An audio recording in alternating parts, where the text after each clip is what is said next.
আল্লাহ যুগে যুগে আপনার সাহায্য দেখেছি। আল্লাহ আপনি মুসা আলাইহিস সালামকে সাহায্য করেছিলেন। আল্লাহ আপনি মুহাম্মদ রাসূলুল্লাহ সাল্লাল্লাহু আলাইহি ওয়াসাল্লামকে সাহায্য করেছেন। আল্লাহ আমরা মুহাম্মদ রাসূলুল্লাহ সাল্লাল্লাহু আলাইহি ওয়াসাল্লামের এতিম উম্মত। আল্লাহ আমাদের কেউ নাই। আল্লাহ আপনাকে দেখি নাই, আপনাকে দেখার কোনো সুযোগ নাই। আল্লাহ আপনি আমাদেরকে সাহায্য করবেন না। আল্লাহ আপনি ওয়াদা দিয়েছেন, ওয়ালা তাহসাবান্নাল্লাহা গাফিলান আম্মা ইয়া'মালুয যালিমুন। আল্লাহ আপনি ওয়াদা সত্য। আল্লাহ আপনি বলেছেন আপনি জালেমদের থেকে বেখবর নন। আল্লাহ আপনি আমাদেরকে সাহায্য করেন। আল্লাহ আপনি আমাদেরকে সাহায্য করেন। এই জালেম আমাদের উপর আল্লাহ নির্যাতন চালিয়েছে 2009 সালে। আল্লাহ 13 সালে হেফাজতের অগণিত আলেমকে শহীদ করে দিয়েছে। আল্লাহ 2018 সালে এরা আমাদের উপর হত্যাযজ্ঞ চালিয়েছে। 2021 সালে সারা দেশে 26 জনকে শহীদ করেছে। 2024 সালে এসে এরা আমাদের উপর নির্বিচারে গুলি চালাচ্ছে। আল্লাহ কখন মাতা রাসূলুল্লাহ, আল্লাহ কখন আপনি সাহায্য আসবে? আল্লাহ সাহায্য করেন, আল্লাহ সাহায্য করেন। আল্লাহ আপনি সাহায্য না করলে কে আমাদেরকে সাহায্য করবে? আল্লাহ আমাদেরকে সাহায্য করেন, আল্লাহ আমাদেরকে সাহায্য করেন। আপনি দেখিয়ে দেন, আপনি যে ওয়াদা করেছেন ইন্নাহু লা ইফলাহুয যালিমুন, জালেমদের জীবনে সফল হবে না, সেটা আমাদেরকে দেখান। আল্লাহ আমাদের অন্তরগুলোকে প্রশমিত করেন, আমাদের চোখকে শীতল করেন, আমাদের অন্তরে প্রশান্তি দান করেন। এই জালেমকে এমন নিকৃষ্ট শাস্তি দেন, দুনিয়াকে ওর জন্য নরক বানিয়ে ফেলেন, পরকালকে ওর জন্য নরক বানিয়ে ফেলেন। আল্লাহ আমাদেরকে শাস্তি দেখান। আল্লাহ আমাদেরকে আপনার আরিনা আয়াতান ফিক, আল্লাহ আমাদেরকে আপনি নিদর্শন দেখান। আল্লাহ আমরা সর্বশেষ নূহ আলাইহিস সালাম যে বদদুয়া করেছে সে বদদুয়া করছি, রব্বি লা তাযার আলাল আরদি মিনাল কাফিরিনা দাইয়ারা। আল্লাহ পৃথিবীতে একটা জালেমকে অবশিষ্ট রাখবেন না, একটা জালেমকে অবশিষ্ট রাখবেন না। আল্লাহ একটা জালেমকে অবশিষ্ট রাখবেন না। আল্লাহ খুবাইব রাদিয়াল্লাহু আনহু যে বলেছিল আল্লাহুম্মা আহসিন আদাদা, আল্লাহ একটা একটাকে গণনা করে রাখেন। ওয়াক্তুলহুম বাদাদা, আল্লাহ একটা একটাকে হত্যা করেন। ওয়ালা তুগাদি মিনহুম আহাদা, আল্লাহ একটাকে রাখবেন না। আল্লাহুম্মা শাত্তিত শামলাহুম ওয়া ফাররিক জামাআহুম ওয়া আরিনা ফীহিম আজাইবা কুদরতিক। اللهم انصر الاسلام والمسلمين في كل مكان، خاصة في موطننا وخاصة في فلسطين وفي غزة। আল্লাহ আজকে আমরা নিপীড়িত, নির্যাতিত। আল্লাহ উইগুরে আমরা নির্যাতিত, গাজায় নির্যাতিত, আল্লাহ বাংলাদেশে নির্যাতিত। আল্লাহ আপনার সাহায্য কখন আসবে? আল্লাহ আমাদেরকে সাহায্য করেন, আল্লাহ আপনি আমাদেরকে সাহায্য করেন। আল্লাহুম্মা আলি কালিমাতাক ওয়া আসফিল কালিমাতাল লাযিনা কাফারু ওয়া কালিমাতুল লাযিনা কাফারু হিয়া সুফলা। আল্লাহুম্মা তাকাব্বাল মিন্না ইন্নাকা আনতাস সামিউল আলিম।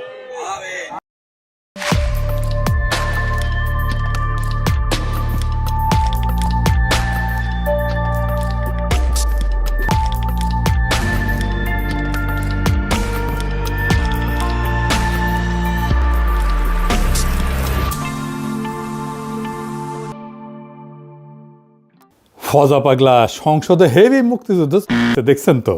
যতদিন রয়্যাল বেঙ্গল টাইগার থাকবে মুক্তিযোদ্ধা জিতবে, রাজাকার কোনোদিন এদেশে জয়লাভ করতে পারবে না।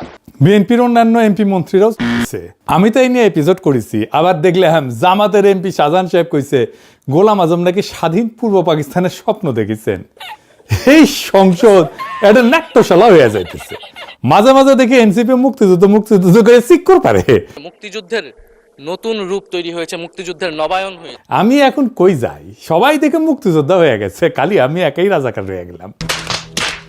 1971-কে 2024-এর জুলাই বিপ্লবের মুখোমুখি দাঁড় করাইয়া 2024-কে বাতিল করে দেওয়ার শয়তানি অনেক আগে থেকে শুরু হয়েছে।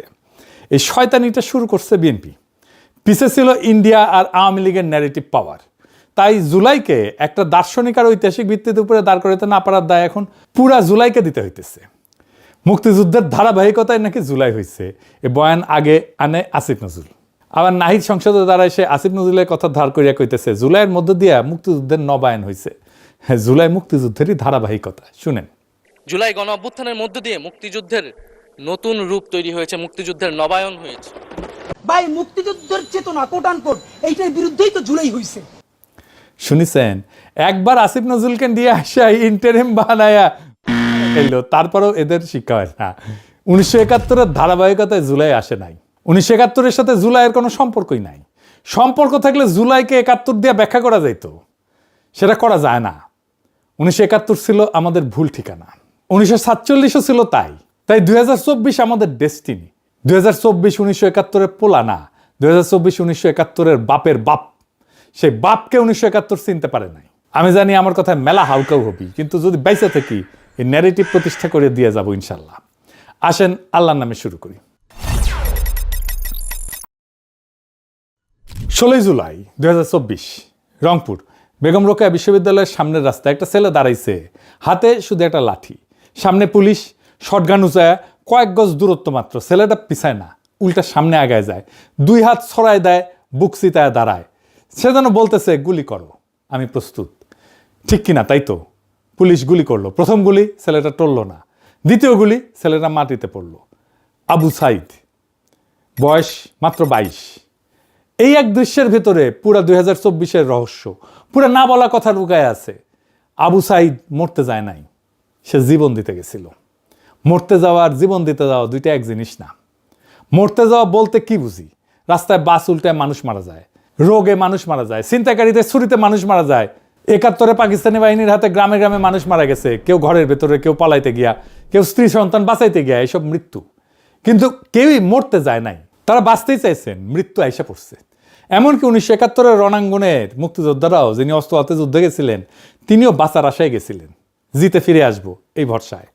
গুলি লাগলে শহীদ, কিন্তু গুলি না লাগলে ফিরে আসবো, আমার দেশ পাবো, আমার পরিবার পাবো। যুদ্ধে গেছেন কিন্তু মরতে যান নাই। জীবন দেওয়া সম্পূর্ণ আলাদা জিনিস। জীবন দেওয়া মানে আপনি জানেন আপনি ফিরবেন না, আপনি জানেন এই কাজটা আপনার জীবন দিয়ে শেষ হবে, আর আপনি সেটা মাইনে নিয়েই দাঁড়াইছেন। জুলাইয়ের শহীদেরা সবাই এই জিনিস করছে। মুগ্ধ যখন গুলির মুখে পানি বিতরণ করতেছে, সে জানতো পরের গুলি তার গায়ে লাগতে পারে। ফায়াজ যখন বুক চিতাইছে, জানতো, ওয়াসিম, অনেক, সাজিদ সবাই জানতো এই ছেলেরা বাঁচতে যায় নাই, তারা জীবন দিতে গেছে। তাহলে আবু সাইদ আলাদা কেন? আবু সাইদ এই জীবন দেওয়ার দৃশ্যটা আমাদের দেখাই দিলেন সবার আগে, সবচেয়ে স্পষ্টভাবে। হাত সরানো, বুক উন্মুক্ত, গুলির মুখে স্থির। ভিডিও আছে, ছবি আছে। ওই ছবিটা একটা দলিল, ওই ভিডিওটা একটা দলিল। ওই ছবিটা শাহাদাতের ব্যাকরণ শিখাইছে, গ্রামার শিখাইছে। ওই ছবিটা দেখে কোটি মানুষ বুঝছে, এইভাবে দাঁড়াইতে হয়। তিনি জুলাইয়ের প্রথম শহীদ না, তিনি জুলাইয়ের সবচেয়ে দৃশ্যমান শহীদ। তার শাহাদাত শুধু একার সাক্ষ্য না, সেটা পুরা জুলাইয়ের সাক্ষ্যকে দৃশ্যমান করছে। এই জন্যে তার কথা বললে সব শহীদের কথা বলা হয়। আর এই প্রশ্নটাই জরুরি যে এই ছেলেরা জীবন দিতে গেল কেন? কি এমন কথা ছিল তাদের যা শুধু রক্ত দিয়ে বলা যায়? এই প্রশ্নের উত্তরেই লুকায় আছে পুরা 2024, পুরা জুলাই। 2024-এর নিরস্ত প্রতিরোধ আর শাহাদাত, এই দুইটার তফাৎ কি? তফাৎটা শুধু কৌশলের না, তফাৎটা অস্তিত্বের। অস্ত্র হাতে যুদ্ধ মানে কি? মানে আমার ক্ষমতা আছে, তোমারও ক্ষমতা আছে, দেখি কে জেতে। এটা ক্ষমতার লড়াই। আমার গুলি বরং তোমার গুলি, আমার সেনা বরং তোমার সেনা। এই যুদ্ধে আমি যদি জিতি, আমি তোমার রাষ্ট্রের জায়গায় আমার রাষ্ট্রকে বসাবো। কাঠামো এক, শুধু মালিক বদল। এটাই হয়েছে 1971-এ। আমরা পাকিস্তানি সেনাকে অস্ত্র দিয়ে হারাইছি, নিজেরা পারি নাই যদিও, ভারতীয় সেনাদের ডাইকে আনছি, আমরা জিতছি, যাই হোক। কিন্তু আমরা জিতে কি পাইছি? পাকিস্তানি কাঠামো, শুধু মালিক বদলাইছে। কেন? কারণ অস্ত্র দিয়ে আপনি ক্ষমতা বদলাইতে পারেন, কাঠামো তো বদলাইতে পারেন না। পাকিস্তান আমলে কোন কাঠামোটা বদলাইছে বলেন? কোনোটাই বদলায় নাই। অস্ত্রের যুক্তি একটাই, যার শক্তি বেশি সে যেতে। আপনি যদি অস্ত্র দিয়ে যেতেন, আপনি সেই যুক্তিকেই বৈধতা দিতেছেন, তাহলে আপনার নিজের রাষ্ট্র সেই একই যুক্তিতে চলবে তো। এই জন্য 1971-এর পরে বাকশাল আসছে, স্বৈরশাসন আসছে, আয়না ঘর আসছে, হাসিনা আসছে, কারণ যুক্তি বদলায় নাই, শুধু শক্তিধর বদলাইছে। এইবার দেখেন 2024-এ কি হয়েছে। আবু সাইদের হাতে শটগান ছিল না, কামান ছিল না, বন্দুক ছিল না, ভারতীয় সেনাবাহিনী পাশে ছিল না, তার হাতে ছিল একটা লাঠি আর তার বুক। ক্ষমতার হিসাবে এটা একটা অসম যুদ্ধ। আবু সাইদের জেতার কোনো সম্ভাবনা ছিল না, কিন্তু আবু সাইদ জেতার জন্য তো দাঁড়ায় নাই, তিনি দাঁড়াইছিলেন সাক্ষ্য দিতে। অনেকে বলবে এটাই তো গান্ধীর অহিংসা, নিরস্ত্র প্রতিরোধ। না, এটা গান্ধীর অহিংসা না। কেন আবু সাইদের প্রতিরোধ গান্ধীর অহিংসা না? গান্ধীর অহিংসা ছিল একটা কৌশল। উনি বুঝছিলেন যে ব্রিটিশের অস্ত্র আছে, আমাদের নাই, তাই অস্ত্রের লড়াইয়ে যাব না, বরং নৈতিক চাপ দিয়ে ব্রিটিশকে লজ্জায় ফেলবো। সেজন্য অনশনে যাইতো। গান্ধী বলতো না মরতে আসছি, বলতো জেলে যাব, অনশন করব, লজ্জা দিব। তো আবু সাইদ এটা করেন নাই, তিনি গেছেন সাক্ষ্য দিতে, শাহাদাত বরণ করতে। গান্ধী রাষ্ট্রের ন্যায় বিচার চ্যালেঞ্জ করতেছেন, আবু সাইদ রাষ্ট্রের সার্বভৌমত্বের ধারণাকে চ্যালেঞ্জ করতেছেন। প্রথমটা সংস্কারের দাবি, দ্বিতীয়টা কাঠামো ভাঙার দাবি। এইখানেই 2024 আলাদা। এই জন্য গান্ধীর ভারত আজকেও ব্রিটিশ কাঠামোতে চলে। সংসদ ভবন ব্রিটিশ, আইন ব্রিটিশ, আমলাতন্ত্র ব্রিটিশ, শুধু সাদা চামড়ার জায়গায় বাদামি চামড়া। কিন্তু 2024-এর শাহাদাত হাসিনার কাঠামোর বৈধতাকে ধ্বংস করে দিছে। শাহাদাত মানে কি? শুধু জীবন দেওয়া? শাহাদাত 3 অর্থের একটা শব্দ। শাহাদাত শব্দের তিনটা অর্থ। প্রথম অর্থ সাক্ষ্য দেওয়া। একজন মুসলমান যখন বলে আশহাদু আল্লাহ ইলাহা ইল্লাল্লাহ, সে তখন সাক্ষ্য দিতেছে আল্লাহ ছাড়া কোনো উপাস্য নাই। দ্বিতীয় অর্থ সত্যের পক্ষে দাঁড়ানো, শুধু মুখে বলা না, শরীর দিয়ে দাঁড়ানো। তৃতীয় অর্থ মৃত্যু, যখন সাক্ষ্য রাখার জন্য জীবন দিতে হয় সেই সাক্ষ্যটা তখন শহীদ। শাহাদাত মানে এমন এক সাক্ষ্য যা শরীর দিয়ে লেখা, রক্ত দিয়ে লেখা। আবু সাইদ যখন বুক চিতায় দাঁড়াইলো, তার শরীর ছিল কলম, তার রক্ত ছিল কালি। সে লিখতেছিল একটা বাক্য যেটা মুছা যাবে না। কোন বাক্য লিখতেছিল তাহলে আবু সাইদ? লিখছে তোমাদের রাষ্ট্র চূড়ান্ত না, তোমাদের গুলি চূড়ান্ত না, তার উপরে একজন আছেন, তার কাছ থেকে হিসাব হবে। এই বাক্য নতুন না, এই বাক্য তিতুমিল লিখছিলেন নারকেল বাড়িয়ায়, দুদুমিয়ার ফাড়ায় যে কৃষকেরা লিখছিলেন জমিদারের লাঠির সামনে। আর এই বাক্য আবু সাইদ লিখলেন 2024 রংপুরের রাজপথে। আবু সাইদ এক মুহূর্তে সে দীর্ঘ সিলসিলায় গিয়া দাঁড়াইলেন, আর রাষ্ট্র ওই মানুষটাকে আটকাইতে পারলো না। তার পথ ধরে আবাবিলের মতো আসলো লাখো লাখো কোটিতে কোটিতে তরুণ। রাষ্ট্র কেন এই মানুষটাকে আটকাইতে পারে না? আধুনিক রাষ্ট্র মানুষকে নিয়ন্ত্রণ করে দুইটা জিনিস দিয়ে, ভয় আর লোভ। ভয় মারতে পারে, জেলে পড়তে পারে, পরিবার ধ্বংস করতে পারে, গুম কইরা ফেলতে পারে, তাই চুপ থাকো। লোভ চাকরি দেবে, ঠিকাদারি দেবে, ব্যাংক লুট করতে দেবে, তাই বশ্যতা স্বীকার করো। এনে দুই যন্ত্র দিয়ে হাসিনা 15 বছর চলছে। কিন্তু আবু সাইদ যখন বুক পাইতে দাঁড়াইলো, সেই মুহূর্তে রাষ্ট্রে পুরো যন্ত্র অচল। কেন? কারণ যে বিশ্বাস করে মরলে শহীদ, জান্নাতে যাব, তার উপরে ভয়ের কোনো ক্ষমতা নাই তো। যে বিশ্বাস করে এই দুনিয়ার চাকরি, প্রমোশন, প্লট সব অর্থহীন, আসল হিসাব আখিরাতে, তার উপরে লোভের কোনো ক্ষমতা নাই। রাষ্ট্রের হাতে আর কোনো অস্ত্র নাই। এটাই বাঙ্গু এলিটকে সবচেয়ে বেশি কাঁপাইছে। বাকশাল তাদের কাঁপায় নাই, আয়নাঘর তাদের কাঁপায় নাই, হাসিনার শাসন তাদের কাঁপায় নাই, 1/11 তাদের কাঁপায় নাই, ভারতীয় আধিপত্যবাদ তাদের কাঁপায় নাই। যা কাঁপাইছে তরুণদের সে আত্মসমর্পণের দৃশ্য। কার কাছে আত্মসমর্পণ? রাষ্ট্রের কাছে না, আল্লাহর কাছে। জার্মান আইন দার্শনিক কার্ল স্মিথ 1922 সালে বললেন, আধুনিক রাষ্ট্রের সব ধারণায় আসলে চুরি করা থিওলজি। আধুনিক রাষ্ট্রের একটা ধারণা আছে সোভারেন, সার্বভৌম, চূড়ান্ত রাষ্ট্র, চূড়ান্ত সার্বভৌম, যার উপরে কেউ নাই। এটা আল্লাহর গুণাবলী থেকে চুরি করা। আরেকটা ধারণা আছে স্টেট অফ এক্সেপশন, জরুরি অবস্থা। রাষ্ট্র বলে আজ আইন কাজ করবে না, সংবিধান স্থগিত, আমার ইচ্ছায় চলবে, এটাই চলবে। এটাই সার্বভৌমত্ব, এটাই সবচেয়ে বড় চুরি। ভাবেন, মুসা নবীর সামনে সাগর 2 ভাগ হয়েছিল কেন? কারণ আল্লাহ চাইছিলেন। প্রকৃতির নিয়ম সেই মুহূর্তে স্থগিত হয়ে গেছিল। ইব্রাহিম নবীকে আগুনে ফেলা হয়েছিল, আগুন পুড়াইতে পারে নাই, কারণ আল্লাহ চাইছেন, নিয়ম স্থগিত। এক্সেপশন, নিয়মের উপরে দাঁড়ায় নিয়ম স্থগিত করার ক্ষমতা, এটাই সার্বভৌমত্ব। এটা একমাত্র আল্লাহর, কেউ পারে না। এটা আর কেউ পারে না। আধুনিক রাষ্ট্র ওই ক্ষমতাটা চুরি করছে, সে বলে আমি পারি। হাসিনা যখন বলে জরুরি অবস্থা, উনি বলতেছেন সংবিধান কাজ করবে না। যখন বলতেছে আদালত আমার ইচ্ছায় চলবে, নির্বাচন আমার ইচ্ছায় আসবে, কে এমপি হবে আমি ঠিক করব, কে বেঁচে থাকবে, কে মারা যাবে, কে গুম হবে, কাকে গুলি করব, কাকে বাঁচতে দেবো না, কাকে দেশান্তরী করব, এটাই আমি ঠিক করব। সে তখন নিজেকে আল্লাহর জায়গায় বসাইতেছে। তিনি বলতেছেন নিয়ম স্থগিত করার ক্ষমতা আমার। এই ক্ষমতা মানুষের না, এই ক্ষমতা রাষ্ট্রের না, এই ক্ষমতা একমাত্র আল্লাহর। আর সবচেয়ে গভীর চুরি দিন আর দুনিয়ার বিভাজন। রাষ্ট্র বলে ধর্ম প্রাইভেট, রাজনীতি পাবলিক। মসজিদ একটা জায়গা, রাজপথ আর একটা। ইসলাম বলে দিন আর দুনিয়া আলাদা না, একই। পাকিস্তান এই চুরির উত্তরাধিকারী, বাংলাদেশে ওই চুরির উত্তরাধিকারী, হাসিনার রাষ্ট্রীয় চুরির উত্তরাধিকারী। আবু সাইদ বুক পেতে দাঁড়ানো সেই দাবিকে এক লহমায় চুরমার করে দিল। সে বলল তুমি চূড়ান্ত না, তোমার রাজপথ মসজিদ বিভাজন আমরা মানি না। এই এক বিশ্বাসে পুরো রাষ্ট্রের ভিত্তি কাঁপলো। হাসিনা পলাইলো। তারেক রহমান বলছিল শহীদরা শুধুমাত্র একটা সংখ্যা না, একটা প্রাণের সমাপ্তির অর্থ হইল একটা পরিবারের মৃত্যু, একটা স্বপ্ন এবং সম্ভাবনার অবসান। আসলে কি শহীদের মৃত্যু স্বপ্ন আর সম্ভাবনার অবসান? শহীদরা মরে না, না, শহীদরা মরে না, সে মহাজীবনে যায়। কিভাবে? কোরআনে একটা আয়াত আছে, আপনারা জানেন, আল্লাহর পথে যারা নিহত হয় তাদের মৃত বলো না, বরং তারা জীবিত। কিন্তু তোমরা তা বুঝতে পারো না। এটা শুধু ধর্মীয় সান্ত্বনা না, এটা অস্তিত্বের সত্য। আমাদের সাধারণ জীবন কি? জন্ম, খাওয়া, বাঁচা, কাজ, বার্ধক্য, মৃত্যু, শেষ, মাটির নিচে পৌঁছে যাওয়া। কিন্তু শহীদের জীবন আলাদা। শহীদের মৃত্যুর মুহূর্তে সে এক সাধারণ জীবন থেকে বাইর হয়, এক মহাজীবনে প্রবেশ করে। সে মহাজীবন যা এই ডেল্টার মাটিতে গাথা। জাতি তুমির জীবন, যা হাজী শরীয়তুল্লাহর জীবন, যিনি 1831 নারকেল বাড়িয়ার বাঁশের কেল্লায় ব্রিটিশ কামানের গোলার সামনে বুক পেতে দিছিলেন। যা ফারায়েজি বাহিনীর সেই কৃষক শহীদের জীবন, যাদের নাম পাঠ্য বইয়ে নাই, কিন্তু যাদের রক্ত পদ্মা মেঘনায় মাটিতে মিশে আছে। যা 1943 দুর্ভিক্ষে মইরা যাওয়া সেই লক্ষ লক্ষ হতভাগ্য বাঙালির জীবন, যারা ব্রিটিশ সাম্রাজ্যের লুটের সাক্ষী। আর যা 2024 আবু সাইদের জীবন। এই সব শহীদই একই সুতায় গাথা। তাদের রক্ত একই আকাশের নিচে পড়ছে, তাদের সাক্ষ্য এক, তারা সবাই এই ডেল্টার শহীদ। পদ্মা মেঘনা যমুনার মাটিতে মিশা শহীদ। শহীদ মরে না, সে বাঙালি মুসলমানের 8 শতাব্দীর সেই অমর কাফেলায় ডুইকা যায়, একটাই উৎসে ফেরে। উৎস কি? জার্মান দার্শনিক মার্টিন হেইডেগার বলেন, আধুনিক মানুষের সবচেয়ে বড় অসুখ হইল সে উৎস থেকে বিচ্ছিন্নতা। মানুষ যখন মাটি তার ভাষার ইতিহাস হারায়, সে আসলে অস্তিত্ব হারায় না, সে আছে কিন্তু পূর্ণভাবে নাই। হাইডেগারের নাম দিছেন অপ্রকৃত অস্তিত্ব, ইনঅথেন্টিক এক্সিস্টেন্স। পাকিস্তানের 24 বছর বাঙালি মুসলমান অপ্রকৃত, ইনঅথেন্টিক। তাকে বলা হয়েছিল তুমি পুরা মুসলমান না, তোমার বাঙালিত্ব ফেলো, ছুঁড়ে ফেলো। বাংলাদেশে 55 বছর বাঙালি মুসলমান অপ্রকৃত, ইনঅথেন্টিক। তাকে বলা হয়েছিল তুমি মুসলমান পরিচয় নিয়ে তো প্রগতিশীল হইতে পারবা না, তোমার মুসলমানিত্ব ফেলো। বাঙালি মুসলমানের জীবন 77 বছর অপ্রকৃত অস্তিত্ব, ইনঅথেন্টিক এক্সিস্টেন্স।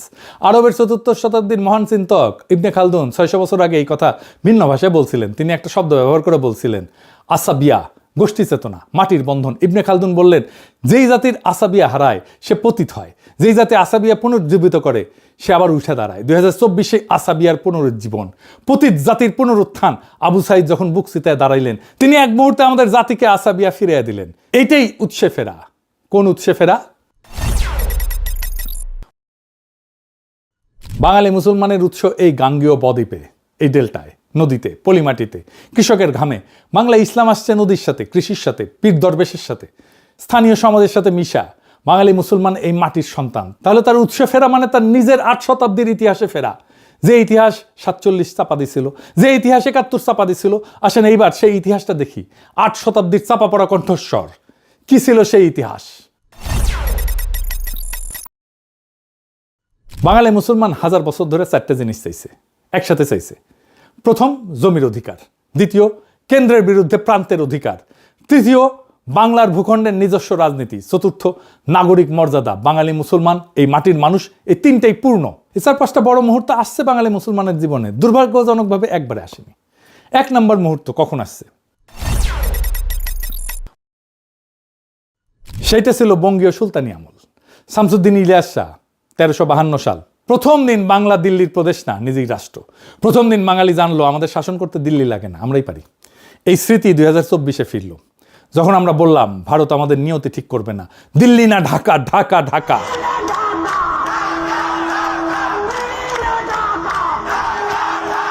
এই স্লোগানের গভীর তাৎপর্য বুঝতে না পেরা আবার অনেকে স্লোগান দেয় পিন্ডি না ঢাকা, হ্যাঁ, ওয়াশিংটন না ঢাকা। যাই হোক, সেই 670 বছরের আগের উৎসে ফেরা ছাড়াও আর এক উৎসে আমরা ফিরছি। ঈসা খাঁ এবং ভাটির রাজত্ব 16 শতকে। মোগল সাম্রাজ্য বাংলা জয় করতে চাইতেছে, দিল্লির শাসন প্রতিষ্ঠা হবে। ঈসা খাঁ আর 12 ভূঁইয়া রুখা দাঁড়াইলেন। মোগল বিরোধী যুদ্ধ। কিন্তু এটা শুধু যুদ্ধ ছিল না, এটা ছিল নদীর ফেডারেলিজম। ভাটির ভূগোল, নদী আর জলাভূমির দেশ, কোনো একক রাজা সব নিয়ন্ত্রণ করতে পারে না। ছোট ছোট শক্তিকেন্দ্র, স্থানীয় জোট, 12 জন ভূঁইয়া, তারাই বাংলা শাসন করে। ঈসা খাঁর সাথে দাঁড়াইছিলেন রাজা কংস নারায়ণ ভৌমিক। 12 ভূঁইয়ার 1 ভূঁইয়া। হিন্দু মুসলমান দাঁড়াইলেন পাশাপাশি, মুসলমান ভূঁইয়ার পাশে দিল্লির বিরুদ্ধে। ধর্ম না, এই মাটি ছিল তাদের ঐক্যের ভিত্তি। ঠিক যেভাবে 2024-এ মীর মুগ্ধের পাশে দাঁড়াইছিল হৃদয় তারুয়া।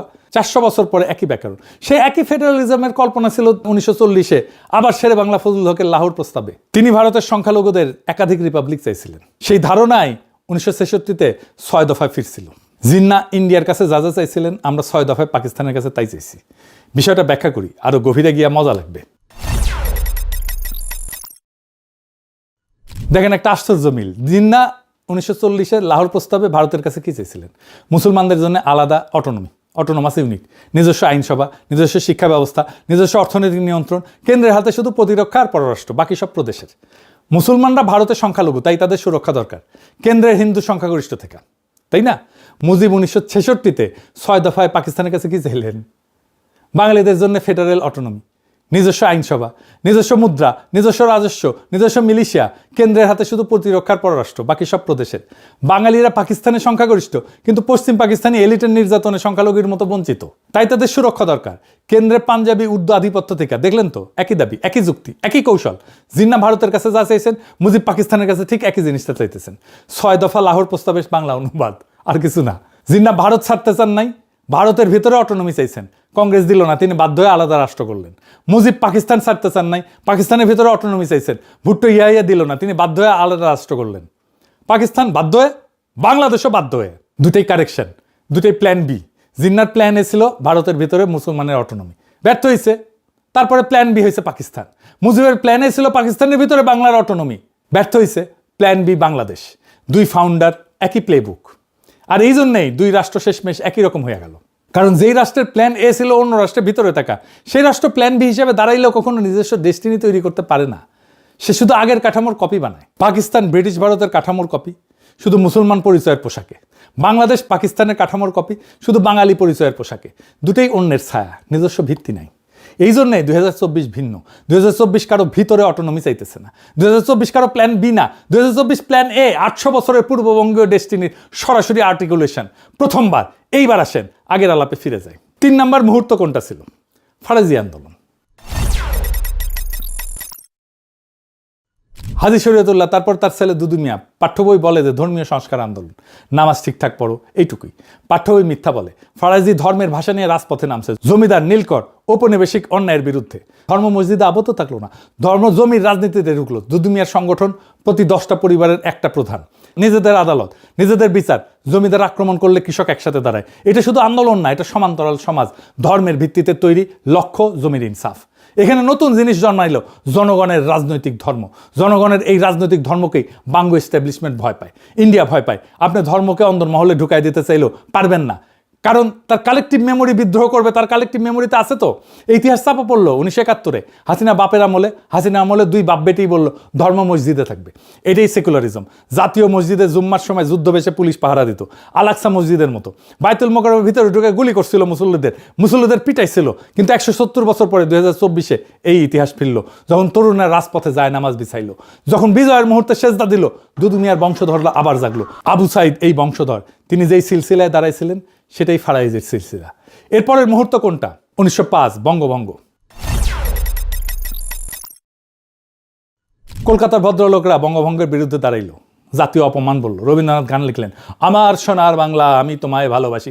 এত ভালোবাসা, কিন্তু উনি পূর্ববঙ্গে এসে থাকলেন না। এত ভালোবাসলেও অখণ্ড বাংলার পক্ষে দাঁড়াইলেন না। কারণ আছে, বড় প্রেম তো। শরৎচন্দ্র বলছেন না, বড় প্রেম শুধু কাছেই টানে না, দূরেও ঠেলিয়া দেয়। কিন্তু পূর্ববঙ্গের মুসলমান কৃষকের কাছে এটা ছিল প্রথম প্রশাসনিক মুক্তি। প্রথম দিন সে বুঝলো আমরা কলকাতার পরিচয়ের অংশ না, আমরা আলাদা। 6 বছর পরে এটা বাতিল হবে, কিন্তু স্মৃতি থেকে গেল। এরপরে পঞ্চম মুহূর্ত হইল পাকিস্তানের বিশ্বাসঘাতকতা। আমরা লাহোর প্রস্তাবে চাইছিলাম একাধিক রিপাবলিক। জিন্না আর মুসলিম লীগ যে পাকিস্তান বানাইলো সেটা একক কেন্দ্রীভূত, করাচি নিয়ন্ত্রিত। লাহোর প্রস্তাবের সাথে বিশ্বাসঘাতকতা। পাকিস্তানের কল্পনার মধ্যে দিয়ে যে বিকল্প পথের সন্ধান করছিল আমাদের পূর্বপুরুষেরা, সেটা ফেল করলো। কেমনে? সোহরাওয়ার্দীকে ছুঁড়ে ফেললো। পাকিস্তানকে কে আনছিল? জিন্না ছিলেন আইনজীবী, বোম্বের বাসিন্দা, বাংলা চিনতেন না। বাংলায় পাকিস্তান আনছিল মূলত একজনই, হোসেন শহীদ সোহরাওয়ার্দী। তিনি ব্রিটিশ বাংলার শেষ মুখ্যমন্ত্রী। 1946-এ ফাইনাল নির্বাচনে, যেই নির্বাচন ছিল পাকিস্তানের ম্যান্ডেটের নির্বাচন, তিনি বাংলায় মুসলিম লীগের ভূমিধ্বস বিজয় অর্গানাইজ করছিলেন। পাকিস্তানের ধারণা বাংলার মাটিতে প্রতিষ্ঠা তার অক্লান্ত পরিশ্রমের ফসল। এবার দেখেন পাকিস্তান তাকে কি দিল। 1947-এর অগাস্ট কেন্দ্রের ক্যাবিনেট গঠিত হইল, সোহরাওয়ার্দী জায়গা পেল না। বাংলা থেকে ক্যাবিনেটে ঢুকলো ফজলুর রহমান নামে অখ্যাত ব্যক্তি, শিক্ষামন্ত্রী, যার ছেলে, মনে রাখেন নামটা, সালমান এফ রহমান। 77 বছর পর হাসিনা ফ্যাসিবাদের অর্থনৈতিক স্থপতি। এই এক জেনারেশনাল কন্টিনিউটি। পূর্ব বাংলার প্রথম মুখ্যমন্ত্রী নির্বাচন সোহরাওয়ার্দী হারলেন কেন? কারণ তার সাপোর্ট বেস ছিল পশ্চিমবাংলায় মুসলিম এমপিদের মধ্যে। স্যার সিরিল র্যাডক্লিফের কলমে সেই এমপিরা ভারতে চলে গেছেন। জিতলেন খাজা নাজিমুদ্দিন, এক অপদার্থ লোক, সাথে নাই পাশে নাই কিসিমের। হ্যাঁ, যাই হোক, এইটা দুর্ঘটনা না, এটা নকশা। 1948-এ পাকিস্তানের বয়স 1 বছর। সোহরাওয়ার্দীকে মুসলিম লীগ থেকে বহিষ্কার করা হইল, গণপরিষদ থেকে বহিষ্কার করা হইল। যিনি পাকিস্তান আনছিলেন তিনি পাকিস্তানে অবাঞ্ছিত হয়ে গেলেন।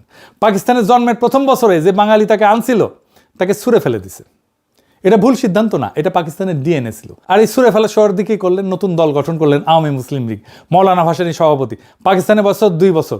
বাংলার অর্গানাইজার পাকিস্তানের এগেনস্টে নতুন দল বানাইতেছেন। এই রিজেক্ট হওয়া সোহরাওয়ার্দীর হাত থেকেই ভাষা আন্দোলন, যুক্ত ফ্রন্ট, 6 দফা, মুক্তিযুদ্ধ সব শুরু। আইয়ুব খানের আত্মজীবনী ফ্রেন্ডস নট মাস্টার্সে 25 পৃষ্ঠায় সোহরাওয়ার্দী নিজে স্বীকার করছে পূর্ব পাকিস্তানের যত আন্দোলন সব তিনি কলকাঠি নাড়াইছেন 1947-এর ক্ষোভ থেকে। মানে 1971 শুরু হয়েছে 1947-এ। এই কথা সোহরাওয়ার্দী নিজেই লিখে গেছে। পাকিস্তান যেদিন বাংলার অর্গানাইজারকে সোহরাওয়ার্দীকে ছুঁড়ে ফেলছে সেই দিনই পাকিস্তান হারছে। বাকিটা 24 বছরের সময়ের ব্যাপার মাত্র। আর শুধু সোহরাওয়ার্দী না, পাকিস্তান শুধু মুসলমানের রাষ্ট্র হবে এই কথা কিন্তু ছিল না, পাকিস্তান হবে ভারতের সংখ্যালঘুদের রাষ্ট্র। যেই সব সংখ্যালঘু ভারতে নিরাপদ না তাদের ঘর। মুসলমান আর সংখ্যালঘু এক জিনিস না, কিন্তু আরো সংখ্যালঘু আছে, দলিত হিন্দু, বর্ণ হিন্দু সমাজে যাদের অস্পৃশ্য বানাইছে, কুয়ার পানি ছুঁইতে দেয় না, মন্দিরে ঢুকতে দেয় না, মানুষ হিসেবে গণনাই করে না। দলিতদের নেতা ছিলেন যোগেন মন্ডল। তিনি ভাবলেন ভারতে থাকলে ব্রাহ্মণদের পায়ের নিচে আমরা থাকবো, কংগ্রেস ব্রাহ্মণদের দল, পাকিস্তানে গেলে অন্তত মুসলমানদের সাথে আমরা সমান। মুসলমান আর দলিত একসাথে, দুইটাই সংখ্যালঘু, দুইটাই বর্ণ হিন্দুর হাতে নির্যাতিত। তিনি পাকিস্তান আন্দোলন করলেন, দেখা দেখি লক্ষ লক্ষ দলিত হিন্দু পাকিস্তান আন্দোলনের সমর্থন দিলেন। পাকিস্তান হইল, যোগেন মন্ডল পাকিস্তানের প্রথম আইনমন্ত্রী হইলেন।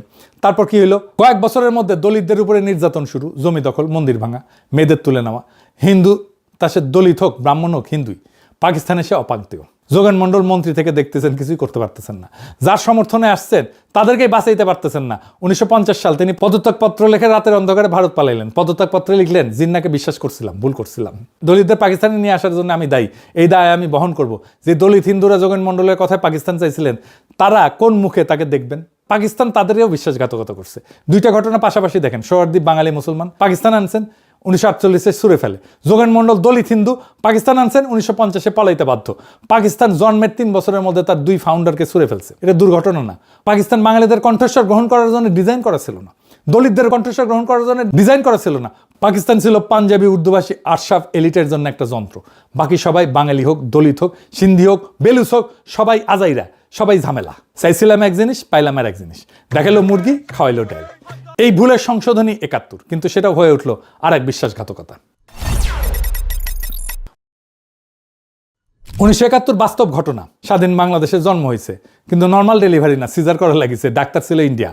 দেশের মানুষ রক্ত দিছে, এই রক্ত মিথ্যা না, কিন্তু একটা পার্থক্য করতে হবে। মুক্তিযুদ্ধের মুহূর্ত আর মুক্তিযুদ্ধের রাষ্ট্র দুইটা এক জিনিস না। মুক্তিযুদ্ধের মুহূর্তটা পবিত্র, কিন্তু যুদ্ধ শেষে যে রাষ্ট্র দাঁড়াইলো সেইটা মুহূর্তের প্রতিশ্রুতি রাখে নাই। কারণ 71 নিয়ে আমাদের আগে থেকে কোনো কল্পনা ছিল না, কোনো রাষ্ট্র কল্পনা ছিল না, কোনো দার্শনিক ভিত্তি ছিল না, কোনো 800 বছরের সিলসিলা ছিল না। 71 আমাদের লক্ষ্যও ছিল না। 71 ছিল বাধ্যতামূলক প্রস্থান, 47-এর প্রতারণার বিরুদ্ধে চূড়ান্ত প্রতিবাদ। 71 ছিল 47-এর কারেকশন, নতুন কিছু না, আগের ভুলের সংশোধন। আর কারেকশন কখনো ফাউন্ডিং হইতে পারে না, কিন্তু আমাদের প্রয়োজন ছিল নতুন প্রশ্ন, নতুন কাঠামো। 800 বছরের পূর্ববঙ্গীয় ডেস্টিনির পূর্ণ আর্টিকুলেশন, সেটা 1971 হয় নাই। এই জন্যই পাকিস্তান যেই কেন্দ্রবাদী কাঠামো রেখে গেল, বাংলাদেশে সেটা ভাঙলো না, ভাঙার দরকারই ছিল না। কারণ লক্ষ্যই তো ছিল ওই কাঠামোর মধ্যেই জায়গা পাওয়া। যখন বের হইতে বাধ্য হইলাম, তখন কাঠামোটা সাথে নিয়েই বের হইলাম। শুধু রাজধানী বদলাইলাম, করাচির জায়গায় ঢাকা, জিন্নার জায়গায় মুজিব, মুসলিম লীগের জায়গায় আওয়ামী লীগ। কাঠামো এক, চুরি যাওয়া থিওলজি এক, কেন্দ্রবাদ এক। বাংলাদেশের ডাক্তার ছিল ইন্ডিয়া, আমাদের জন্ম প্রক্রিয়ায় ভারতের হাতে। 55 বছর ধরে সেই নারী আমরা কাটতে পারি নাই। ইন্দিরা গান্ধী থেকে মনমোহন সিং, মোদি থেকে দোভাল, দিল্লির ছায়া বাংলাদেশের উপরে থেকে গেছে। কারণ 71 আমাদের ডেস্টিনি ছিল না, কারেকশন ছিল। আর কারেকশনের রাষ্ট্র কারেক্টিং এজেন্টের কাছে চিরকালের ঋণী। 1972-এর সংবিধান কে লিখলো? আওয়ামী লীগ একা। কোনো বিস্তৃত গণপরিষদ প্রক্রিয়া নাই, দল লিখলো, দল পাশ করাইলো, দল মালিক হইল। বাকশাল 1975-এর জানুয়ারি, একদলীয় ব্যবস্থা। এটা দুর্ঘটনা না, 1972-এর সংবিধানের যৌক্তিক পরিণতি। কারণ যেই রাষ্ট্রে কোনো নিজস্ব ডেস্টিনি নাই, সেই রাষ্ট্র তো শেষ দলেরই দখলে যাবে। আপনি সে একই কৃষক, এইবার হাসিনার আমল, আপনি যুদ্ধ করছেন, ছেলে শহীদ হয়েছে, মেয়ে নির্যাতিত। এইবার নতুন রাষ্ট্র আপনাকে কি বললো? বললো তুমি বাঙালি, ভালো কথা, কিন্তু তুমি এই নামাজ রোজা এত বেশি করো। এটা তো পাকিস্তানি ব্যাপার, এটা তো মুসলমানি ব্যাপার। তুমি তো প্রগতিশীল হতে পারবে না। তোমার দাড়ি টুপি কেন? তুমি মৌলবাদী। তোমার মাদ্রাসা কেন? তোমার ছেলেকে স্কুলে পাঠাও, রবীন্দ্রসঙ্গীত শেখাও, পয়লা বৈশাখে মঙ্গল শোভাযাত্রায় আসো, ঈদ ঘরে রাজপথে নামাজ পড়লে তুমি জঙ্গি। বললো তোমার ফারাই যে ইতিহাস, তোমার তিতুমিলের লড়াই ভুলে যাও, আমাদের ইতিহাস 52 থেকে শুরু। বললো তোমার সংস্কৃতি মানে রবীন্দ্রনাথ, ছায়ানট। পাকিস্তান যে অংশ ছাঁটাই করতে চাইছিল, বাংলাদেশ ঠিক তার উল্টা অংশ ছাঁটাই করতে চাইল। পাকিস্তান বাঙালি অংশ বললো অতিরিক্ত, বাংলাদেশ মুসলমান অংশ বললো অতিরিক্ত।